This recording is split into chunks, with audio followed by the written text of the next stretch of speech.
Hello and welcome back to DaveTech YouTube channel. Now in this tutorial, I'll show you how to download and install the ES File Explorer on Google TV. Before we continue, a quick reminder. If you're using a smart TV, Fire Stick or Android TV device, I highly recommend using a VPN. A VPN helps protect your privacy, secure your connection, and keep your personal data safe while browsing or streaming. I personally recommend NordVPN. It's fast, reliable, and works smoothly with TV devices. I've put a special link in the description. If you want to check it out, do so right now. Let's get back into the video. So I'll show you this in 2 steps. Let's head into the video. Now we're going to use the first step as allowing apps to install from unknown sources or installing unknown apps. We'll do that in settings, and from there we'll move to step 2, which will be to download and install the ES File Explorer application on APK time. So the first things first, let's head over to quick settings and then all settings, move down to system and then navigate to about.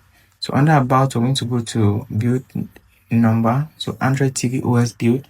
I'm going to tap on this 7 times. 1, 2, 3, 4, 5, 6, 7.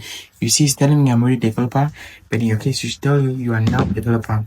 And with developer settings, you find a new option pop up on this list, says developers options. This enables you to install apps from unknown sources, sideload apps, install third-party apps, and all that good stuff. So from there, you go over to step 2. We're going to the APK time application. Click on it, and we launch the app. On this app, you see a list of categories.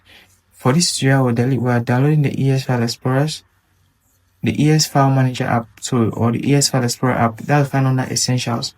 Click Essentials, and you see the ES File Explorer. So it's a very good file manager. Click on the download app. And I've already downloaded the application, so it's going straight to install.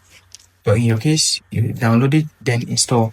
So the installation process is going on. You see the install button right there. But if it's your first time, you see a button that says, or a message saying unknown sources. So install apps from unknown sources. Just go down that list and click on APK time. Toggle it on, and that will enable the application to install an app from an unknown source or install an unknown app. When that is done, click on this install button, and right there you see the application installing. It takes a couple of seconds and it's done. So from there, you're going to be able to open the application, access your files, and enjoy the ES File Explorer. So that's been it for this tutorial. If you found it useful, it was insightful, hit that like button to get to the channel, and I'll see you in the next video with content just like this. DaveTech signing out.